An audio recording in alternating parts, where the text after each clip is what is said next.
Gonna do a grave scene. So I'm gonna start out by opening my base image into Photoshop, and you can see it does come with 3 layers. So I'm gonna make sure I'm on my background layer to begin, and I'm going to grab my my lasso tool, which is the 3rd tool down. So you're gonna count down 3, 1, 2, 3. And with your lasso tool, you're gonna try and draw an irregular rectangle.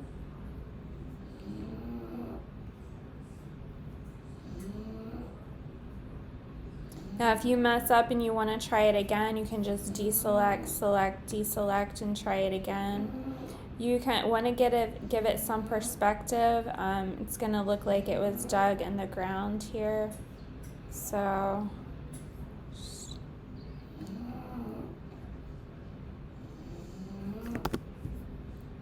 Third time's the charm.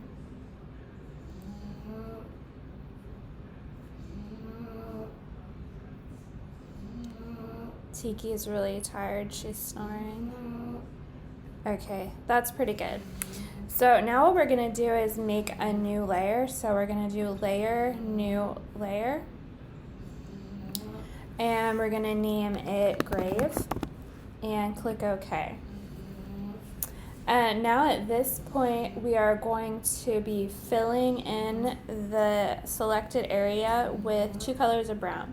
So you're gonna click in your foreground down here, and you're gonna choose a light brown, and then you're gonna click in your background color, and you're gonna choose a dark brown.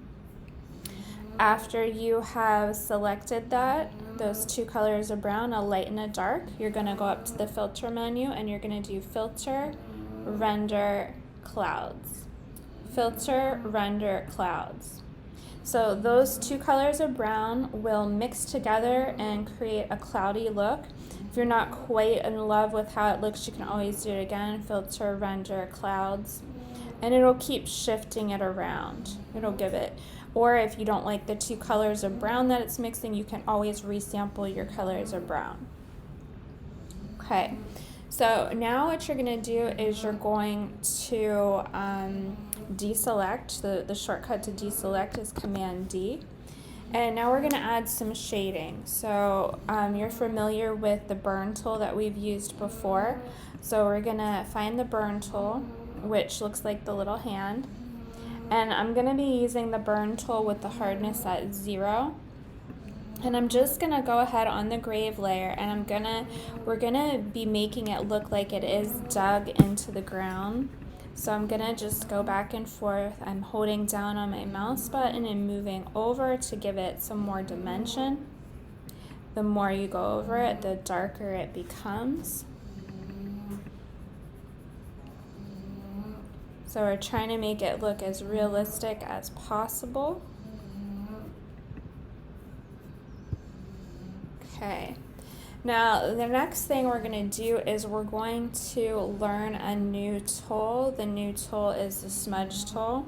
So still on the grave layer, we're going to go up right above where the burn tool is. It looks like a little finger pressing down. And I'm going to grab the smudge tool. Now, I'm going to use the smudge tool. In the options bar, I'm going to change the hardness to 100, and I'm going to keep the size relatively small, but I might change it as I go. It's on 8 now. I might put it on like 10. And what I'm going to do then is I'm going to take and I'm going to grab the edges of my grave, and I'm going to kind of smudge. You can kind of smudge up or down.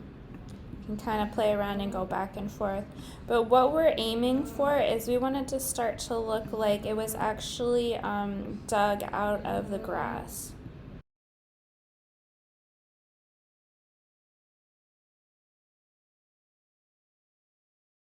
Now what we're going to do is we are going to go ahead and we're going to turn the visibility on for the sky layer. Okay, so we put the sky layer visibility on, and we're going to go ahead and we're going to darken the darken the image up. We're going to make it look like it's nighttime. So an adjustment curves. And then we're going to take this this little kind of like bendy wire here, and we're going to pull it down and darken it up and click OK. And we're also going to do that on the background layer, image adjustment curves. Darken up our background layer. And then we're also going to do that on our grave layer.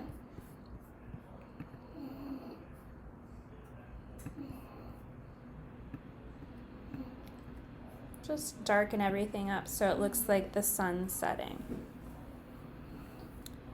Okay, now what we're going to do is we are going to add some like fog rising up. So to do that, we are going to click on the top layer, which is the stone layer, and we are going to create a new layer. Layer, new layer. We're going to call it fog. And click OK. And then what I'm going to do is I'm going to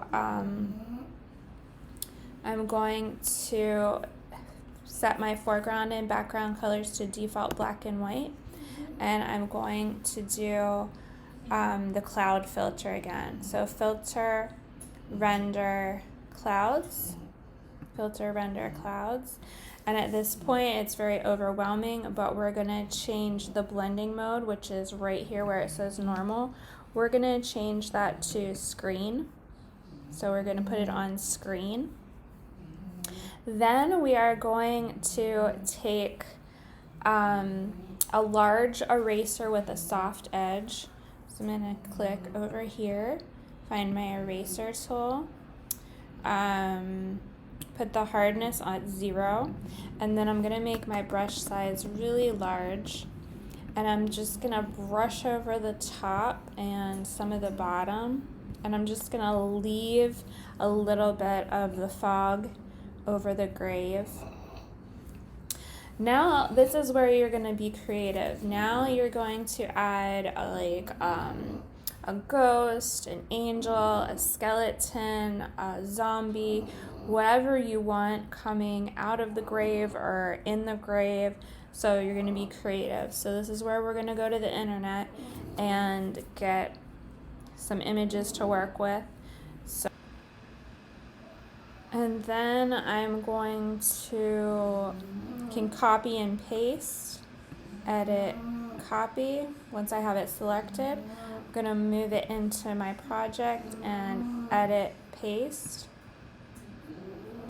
Okay, so here I'm going to alter it a little bit. So I'm going to go ahead and do free transform. So edit, free transform. I'm going to shrink it down a bit.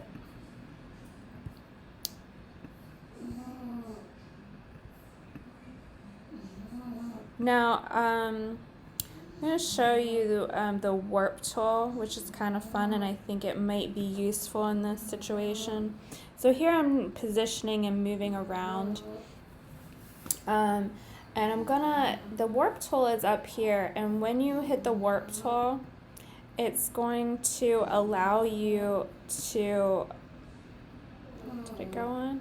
Let me see. There we go. It's going to allow you to kind of bend and maneuver your object or whatever you're working with. So I'm going to kind of push it around a little bit here and kind of make it look a little kind of funny and enlarged in certain places.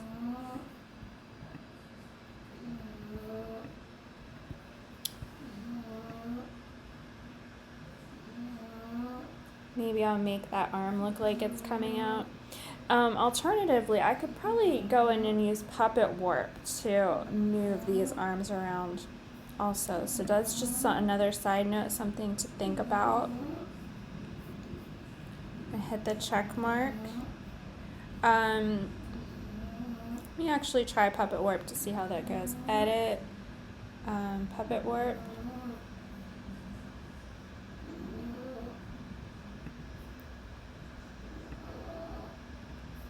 Anchor him down here. Oh yeah, that would be fun to use. I think I probably wish I would have done that, but still cool to play around with.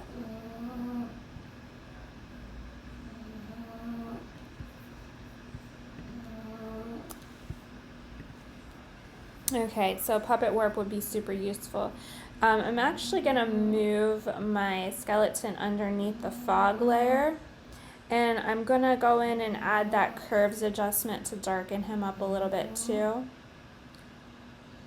Image, adjustment, curves.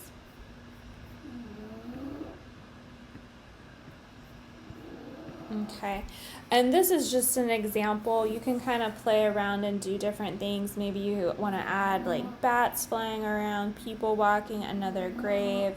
Maybe you want to do something different with what's on the gravestone. There's lots of things that you could do.